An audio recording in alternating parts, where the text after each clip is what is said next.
Hey guys, welcome back to another episode of Tech Talk with Darius, where we discuss the latest and the greatest news in technology. Today, in typical fashion, we're talking about artificial intelligence, but artificial intelligence related to cars. Cars, I love cars.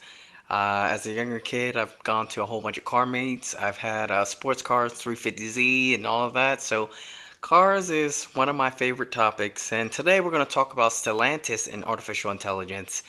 In June, a couple months ago, Motor Authority and a few other auto sources announced that Stellantis plans to incorporate three artificial intelligence platforms across its new global vehicle platforms in 2024.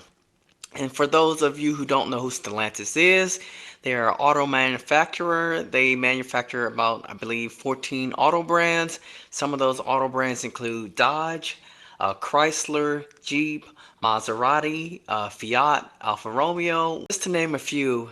They make some really good cars. They use good parts like ZF transmissions in some of these cars. Some of these engines, and especially the ALFA, are crazy. They're like some of them are Ferrari derived in the Maserati cars. So Stellantis makes some good performance cars. But what they're trying to do now is they're trying to incorporate artificial intelligence. And this year for 2024, they're saying that they're incorporating three AI platforms into their cars. The first AI platform that their Stellantis is integrating into their cars is called Auto Drive. The second one is called Brain, and the third one is called Smart Cockpit. And I'm going to show you a picture of all three AI platforms and how they're integrated into all of Stellantis's new platforms for their vehicles.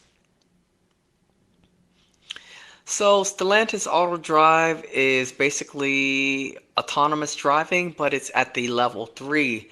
So there are actually 6 levels of autonomy and driving. So there's level 0, there's 1, there's 2, there's 3, there's 4, and there's 5. Level 3 is called the conditional automation. So basically, the car has environmental detection capabilities, and the vehicle can perform with most of the driving tasks without human interaction. But human interaction is kind of still required. So level 2 is actually below that. It's called a partial automation, and this is where Tesla is. Everybody thinks Tesla cars can drive themselves, but they're actually a step below what Stellantis is trying to put out. So they're a level 2.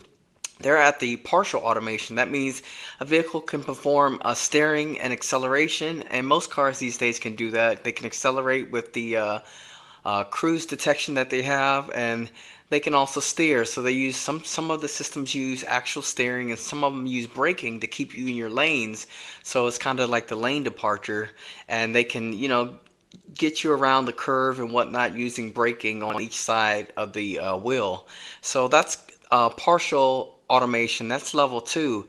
But level 4, that's where Waymo is. We've talked about the autonomous taxis, and they have high automation. That means the vehicle can perform all the tasks under specific circumstances. However, human override is still possible. So we will probably never get to a level 5 where there's no human interaction at all, because I don't think we're trying to get to that level of autonomy. But for right now, Waymo is at a level 4. But Stellantis is trying to release technology, their auto drive, which is based on artificial intelligence. They're trying to release that, and that is a level 3 of autonomy. So that's a huge level. Most cars on the market are only at a level 2, and that includes Tesla. The only other car that's on the market that is sold with level 3 autonomy, based in the USA, that is Mercedes-Benz. They offer their Drive Pilot, which, like we said, at a level 3, they can detect environment capabilities, and the vehicle can perform most of the driving tasks with human interaction. So the level 3 is, like I said, it's at a higher level than most of the cars on the market, including Tesla, and this is big news for Stellantis. They also have something called Smart Cockpit, and this is my favorite artificial intelligence feature that they're bringing to their cars.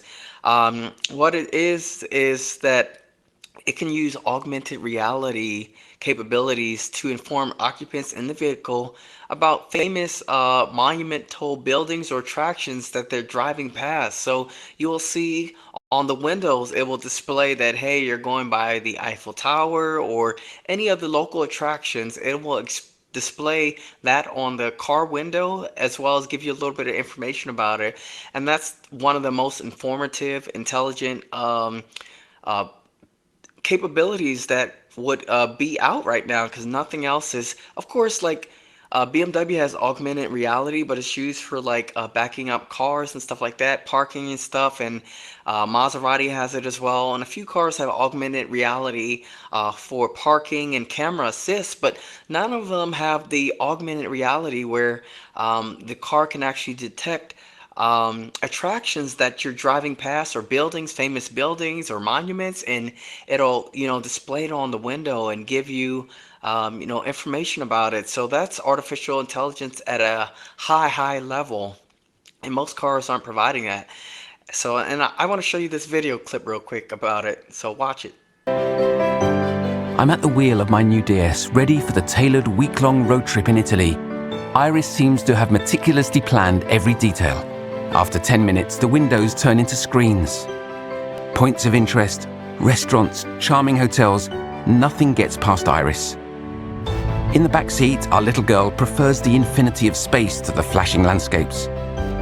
The directional speakers keep us safe from the spaceship beam noises. We can enjoy our playlist without a worry. As the sun goes down, my wife feels a bit tired. She stares at the stars and falls asleep, reading the constellation names which appear as if by magic on the glass sunroof. We have the STL or Stellantis brain. This is where all the automation is run. This is, the tech house. This thing is fully cloud-based, which is a pretty good thing. That means there's uh, less demand on the computers in the car, so a lot of the computing will be done in the cloud. So that frees up some computing power for your car to do various tasks. Also, when it comes to updates, over-the-air updates will be done much faster. You'll have access actually to features that would normally take people months to get.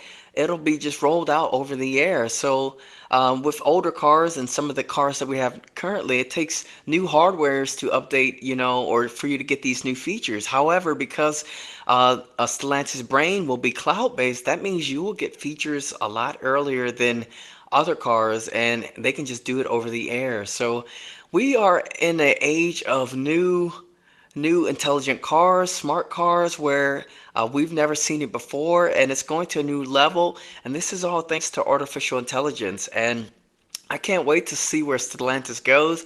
I'm a big Stellantis guy myself. I've owned two cars. I told you one was the Alfa Romeo, and I won't say what the other one is because it's also kind of exotic too. But I am a huge fan of Stellantis, and I can't wait to see where they go with this. Artificial intelligence is taking over everything.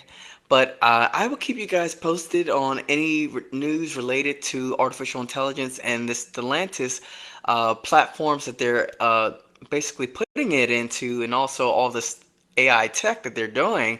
But until then, please like, please subscribe. And this is Tech Talk with Darius, and I'll talk to you guys later. Bye.